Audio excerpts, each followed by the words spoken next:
Electric field intensity due to electric dipole, यानी कि विद्युत द्विध्रुव के कारण विद्युत क्षेत्र की तीव्रता। तो इसे अपन दो तरह से निकाल सकते हैं, एक एक्सियल लाइन पर इलेक्ट्रिक फील्ड इंटेंसिटी और दूसरा इक्वेटोरियल लाइन पर electric field intensity. Axial line का मतलब है विद्युत द्विध्रुव की अक्षीय रेखा पर विद्युत क्षेत्र की तीव्रता और दूसरी निरक्षीय रेखा पर विद्युत क्षेत्र की तीव्रता। तो किस तरह निकालेंगे और अक्षीय रेखा होती क्या है? दो चार्ज होते हैं, अपन को पता है, दो चार्ज जिनका मैग्नीट्यूड सेम है और एक प्लस का और एक माइनस का, तो वो मिलकर एक पेयर बनाते हैं, बॉन्ड बनाते हैं, जिसे इलेक्ट्रिक डायपोल बोलते हैं। तो दो चार्ज, एक माइनस का है एक प्लस का है, तो ये मिलकर डायपोल बना रहे। इन दोनों चार्ज को मिलाने वाली लाइन या मिलाने वाली रेखा को ही अपन अक्षीय रेखा कहेंगे, यानी एक्सियल लाइन कहेंगे। दोनों चार्ज को मिला रही है। अगर उसी लाइन पर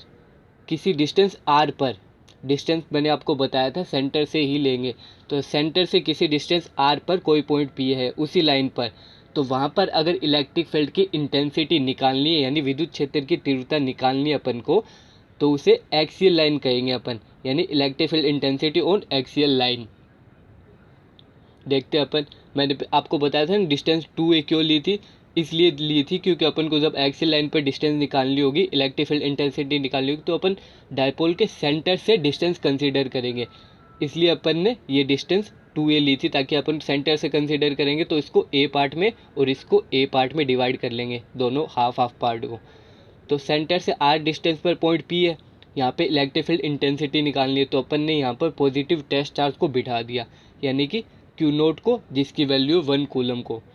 जिसकी लगभग ना के बराबर वैल्यू है, क्योंकि अपन नहीं चाहते कि इसकी भी कोई इलेक्ट्रिक फील्ड लाइन हो जो इसके इन दोनों की इलेक्ट्रिक फील्ड लाइन को अफेक्ट करे। इसलिए अपन ने इसको लगभग ना के बराबर इसका मैग्नीट्यूड लिया है, यानी कि लगभग 1 कूलम के बराबर। अब अपन देखते हैं इस पॉइंट पर इलेक्ट्रिक फील्ड की इंटेंसिटी किस तरह निकालेंगे। तो अपन 1 बाय 1 कंसीडर करेंगे। पहले पर ए पॉइंट के कारण, यानी माइनस क्यू चार्ज के कारण इस पॉइंट पर इलेक्ट्रिक फील्ड की इंटेंसिटी निकालेंगे। अब माइनस चार्ज है और पॉजिटिव अपन ने टेस्ट चार्ज जो लिया वो पॉजिटिव लिया है, तो माइनस प्लस को क्या करेगा, अट्रैक्ट करेगा। तो अट्रैक्ट करेगा तो इसकी डायरेक्शन इनवर्ड की तरफ होगी, यानी अंदर की तरफ होगी, डायपोल की साइड होगी, टूवर्ड्स डायपोल। अब अपन बी पॉइंट पर जो प्लस का चार्ज है उसके कारण इस पॉइंट पी पर इलेक्ट्रिक फील्ड इंटेंसिटी चेक करेंगे और उसकी डायरेक्शन चेक करेंगे। तो अपन को पता है ये भी प्लस चार्ज है और ये भी प्लस चार्ज है, पॉजिटिव जो प्लस चार्ज है टेस्ट। अब प्लस प्लस को क्या करता है, रिपेल करता है, प्रतिकर्षित करता है। तो प्रतिकर्षित करेगा तो इसकी डायरेक्शन होगी इसी लाइन के along, towards outside, away from the dipole, यानी डायपोल से बाहर की तरफ दूर हटते हुए इसकी डायरेक्शन होगी, यानी कि इस डायरेक्शन में। तो बी के कारण तो डायरेक्शन होगी इस डायरेक्शन में होगी, ए के कारण तो डायरेक्शन होगी वो इस डायरेक्शन में होगी। दोनों अपोजिट डायरेक्शन है, तो अपोजिट डायरेक्शन है तो दोनों एक दूसरे के अफेक्ट को क्या करेगी, कुछ हद तक कैंसिल आउट करेगी। पर अपन क्या करेंगे फिर, अब पर बी पॉइंट इसके पास में है ज़्यादा, तो बी ज़्यादा अफेक्ट करेगा। तो बी का मैग्नीट्यूड अपन को ज़्यादा दिख रहा है, अपन को बी का मैग्नीट्यूड ज़्यादा दिख रहा है कंपेयर टू ए के, तो अपन पहले बी का निकालेंगे और माइनस कर देंगे ए के मैग्नीट्यूड से। अब देखते हैं किस तरह से करते हैं। डायपोल, तो डायपोल की इक्वेशन अपन को पता है कि P equal to Q into 2a होता है, यानी दोनों चार्ज में से किसी एक चार्ज का मैग्नीट्यूड इंटू उन दोनों के बीच की डिस्टेंस जो 2a के बराबर होती है, तो ये डायपोल होता है। अब माइनस क्यू चार्ज के कारण अपन P पॉइंट पर इलेक्ट्रिक फील्ड की इंटेंसिटी निकालेंगे। इलेक्ट्रिक फील्ड की इंटेंसिटी निकालने के लिए अपने पास फॉर्मूला है, यानी कि F अपॉन क्यू नोट। तो अपन क्यू नोट से क्यू नोट कैंसिल आउट हो जाएगा, तो F निकाल लेंगे, वो अपने पास वैल्यू आएगी 1/4 epsilon note Q into Q note. उसको अपन क्यू नोट से डिवाइड कर देंगे तो क्यू नोट कैंसिल आउट हो जाएगा ये वाला, तो वैल्यू अपने पास बचेगी electric field intensity 1/4 epsilon note Q upon distance की स्क्वायर। तो डिस्टेंस क्या है यहाँ पे, डिस्टेंस देखते हैं अपन, माइनस क्यू चार्ज से जो P पॉइंट का डिस्टेंस है वो क्या है, सेंटर से जो डिस्टेंस है वो R है, और अपन को पता है सेंटर से माइनस क्यू का डिस्टेंस कितना A है, सेंटर से माइनस क्यू का डिस्टेंस A है और सेंटर से P पॉइंट का डिस्टेंस R है, तो इसकी टोटल डिस्टेंस क्या हो जाएगी, R प्लस A। तो अपन ने पुट कर दिया R प्लस A की स्क्वायर, क्योंकि डिस्टेंस का स्क्वायर होता है तो R प्लस A की स्क्वायर, और P से बाहर, P से अंदर की तरफ होगी क्योंकि माइनस चार्ज है, माइनस चार्ज है और पॉजिटिव जो टेस्ट चार्ज है वो प्लस का है, तो ये अट्रैक्ट करेगा यानी आकर्षित करेगा, तो इसकी डायरेक्शन होगी अंदर की तरफ। अब सेम ही अपन करेंगे बी पॉइंट पर जो चार्ज है प्लस चार्ज प्लस क्यू, उसके कारण पी पॉइंट पर इलेक्ट्रिक फील्ड की इंटेंसिटी, वही formula same, force upon per unit charge. तो क्यू नोट से क्यू नोट कैंसिल आउट हो जाएगा, अपने पास इलेक्ट्रिक फील्ड इंटेंसिटी की वैल्यू बचेगा 1/4πε0 क्यू अपॉन डिस्टेंस की स्क्वायर। इस कंडीशन में देखेंगे माइनस बी पॉइंट से कितनी डिस्टेंस है, बी पॉइंट से पी पॉइंट की कितनी डिस्टेंस है अपन को नहीं पता, पर अपन को सेंटर से डिस्टेंस पता है पी की आर है, और सेंटर से बी की डिस्टेंस अपन को पता है ए है। तो अगर अपन आर में से ए को माइनस कर दे तो अपन को ये वाली डिस्टेंस मिल जाएगी, ये वाली डिस्टेंस मिल जाएगी। तो अपन ने क्या किया, अपन ने आर माइनस ए कर दिया, तो अपन को बी से पी पॉइंट की डिस्टेंस मिल गई, और उसकी डिस्टेंस का स्क्वायर होता है तो आर माइनस ए की होल स्क्वायर कर दिया। और इसमें डायरेक्शन क्या होगी, पी से बाहर की तरफ, क्योंकि पॉजिटिव चार्ज है बी पॉइंट पर, पॉजिटिव क्यू चार्ज है और टेस्ट चार्ज भी पॉजिटिव है, तो पॉजिटिव पॉजिटिव प्रतिकर्षित होंगे, तो पी से बाहर की तरफ हटेगी, बाहर की तरफ डायरेक्शन होगी उसकी। अब अपन को पता है बी पॉइंट पास में है, तो बी के कारण जो इफेक्ट पड़ेगा ज़्यादा पड़ेगा, तो अपन इन दोनों को प्लस करेंगे, पर बी का कारण दोनों के अपोजिट डायरेक्शन है तो बीच में माइनस का साइन आ जाएगा। अगर दोनों सेम डायरेक्शन में होते तो दोनों का मैग्नीट्यूड प्लस में हो जाता दोनों, पर दोनों के अपोजिट डायरेक्शन है तो बी माइनस ए हो जाएगा, यानी ज़्यादा माइनस, जिसकी वैल्यू ज़्यादा है उसमें से कम। तो अपन को एक्सियल लाइन पर जो नेट इलेक्ट्रिक फील्ड इंटेंसिटी निकालनी, तो ई बी अपन ने जो निकाला था उसमें से माइनस कर देंगे ई ए को, यानी ए पॉइंट पर जो चार्ज है उसकी इलेक्ट्रिक फील्ड इंटेंसिटी को। तो अपने पास जो वैल्यू आएगी वो इस तरह आएगी, क्यू अपॉन 4πε0 कॉमन आउट हो जाएगा। अपन ई बी माइनस ई ए कर रहे हैं, तो क्यू अपॉन 4πε0 दोनों में है, ई ए में भी है और ई ए में भी है, और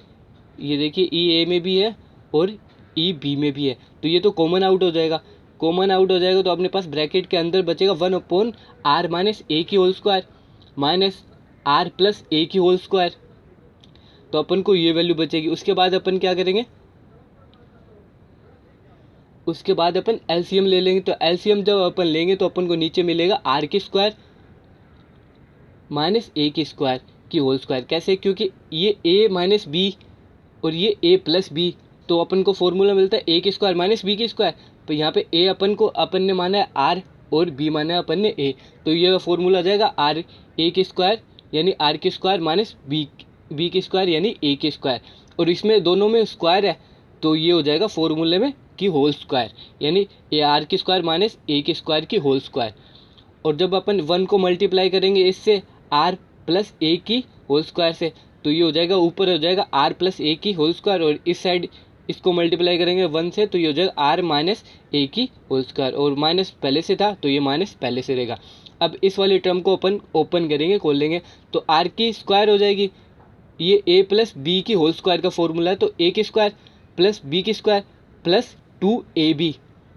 ए अपन आर मान रहे और बी अपन ए। सेम ही इसमें होगा, ये a माइनस बी की होल स्क्वायर का फॉर्मूला है, तो a माइनस बी की होल स्क्वायर का फॉर्मूला क्या होगा, a की स्क्वायर प्लस बी की स्क्वायर माइनस 2ab, यहाँ पर माइनस आएगा a माइनस बी की होल स्क्वायर में।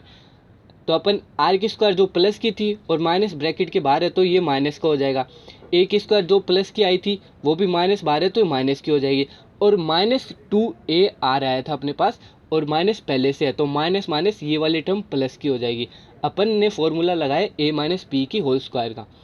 तो अपने पास ये टर्म आएगी। अब अपने पास आर की स्क्वायर प्लस की है, आर की स्क्वायर माइनस की है, कैंसिल, ए की स्क्वायर प्लस की है, ए की स्क्वायर माइनस की है, कैंसिल, 2a आ रहा है अपने पास और 2a आ रहा है अपने पास, दोनों प्लस किया है तो ये दोनों प्लस हो जाएंगे, और नीचे अपन ने एज इट इज़ रख दिया वैल्यू, तो अपन को ये वाली टर्म मिलेगी 4ar क्यू अपॉन 4πε0 आर की स्क्वायर माइनस ए की स्क्वायर की होल स्क्वायर। अब इसको किस तरह सोल्व करते हैं अपन देखते हैं। 4 को अपन ने क्या कर दिया, तो 2 पार्ट में डिवाइड कर दिया, 2 × 2 कर दिया, ये 12 नहीं है यहाँ पे 2 है, सिर्फ ओनली 2, तो 4 को 2 से मल्टीप्लाई 2 × 2 पार्ट में डिवाइड कर दिया 2 पार्ट में, तो ये 2q हो गया और a के साथ 2a हो गया इंटू आर है ये अपन ने क्यों किया, क्योंकि अपन को डायपोल का फॉर्मूला पता है, डायपोल क्या होता है q × 2a होता है, तो अपने पास Q है और अपने पास 2A है, तो अपन इसको डायपोल में यानी P में कन्वर्ट कर सकते हैं, इसलिए अपन ने ऐसा किया है। तो अपन ने क्या लिख दिया, 2 ये बाहर था, ये 12 नहीं है, ये सिर्फ ये है 2 है। तो 2 ये पहले से था, बाहर ही था, और Q इंटू 2A को अपन ने रिप्लेस कर दिया P से यानी डायपोल मोमेंट से, और R पहले से था तो R का R हो गया। अब नीचे वाली टर्म ऐसी की ऐसी अपन ने एज इट इज़ पुट कर दी। उसके बाद अपन देखते हैं अपन ने क्या किया, 1/4πε0 को अपन क्या लिख सकते हैं, K लिख सकते हैं। तो ये वाली टर्म आ गई 2K P vector into R upon ये नीचे वाली टर्म में, इसमें अपन ने क्या कर दिया, आर की स्क्वायर पहले से था और इसका होल स्क्वायर का स्क्वायर कर दिया, तो अपन ने ये हो जाएगा आर की पावर 4। तो आर की पावर 4 को अपन ने कॉमन आउट कर लिया है, कॉमन आउट कर लिया तो अंदर बचा 1 और ये यहाँ पे ए की पावर में ए की मल्टीप्लाई में आर की स्क्वायर नहीं था तो डिवाइड में चला जाएगा आर की स्क्वायर, तो अपने पास ये वाली टर्म बचेगी। एक फॉर्म ये भी है। अब अपन ने क्या किया, अपने पास इलेक्ट्रिक फील्ड इंटेंसिटी आ गई एक्सियल लाइन पर। अब अपने पास ये कैसे चल रहे हैं, क्या अगर अपने पास आर की value R is very very greater than 2A यानी डायपोल के बीच की डिस्टेंस के कंपैरिजन में आर की वैल्यू काफ़ी ज़्यादा हो, यानी अपन 2A की डिस्टेंस लगभग ना के बराबर हो, अगर आर की डिस्टेंस में 2A की डिस्टेंस लगभग ना के बराबर 0 हो, तब वैल्यू क्या होगी, तब A 0 हो जाएगा और 0 अपॉन इन्फाइनाइट, तो 0 अपॉन इन्फाइनाइट ये वाली टर्म पूरी 0 हो जाएगी, तो आर की पावर 4 ही बचेगा इस वाली टर्म में, और ऊपर आर है तो एक पावर कैंसिल आउट हो जाएगी, तो नीचे बचेगा आर की पावर 3 और 2K ऐसा का ऐसा और P डायपोल मोमेंट ऐसा का ऐसा। तो अपन को एक्सियल लाइन पर एक और फॉर्मूला मिलता है, वो है ये ई P पर यानी एक्सियल लाइन पर P पॉइंट पर अपन को इलेक्ट्रिक फील्ड इंटेंसिटी मिल गई 2K P अपॉन R की क्यूब। और डिस्टेंस कहाँ से, डायरेक्शन क्या होगी, P से बाहर की ओर, क्योंकि B ज़्यादा अफेक्टिव है, B ज़्यादा अफेक्ट कर रहा है क्योंकि V पास में है P पॉइंट के।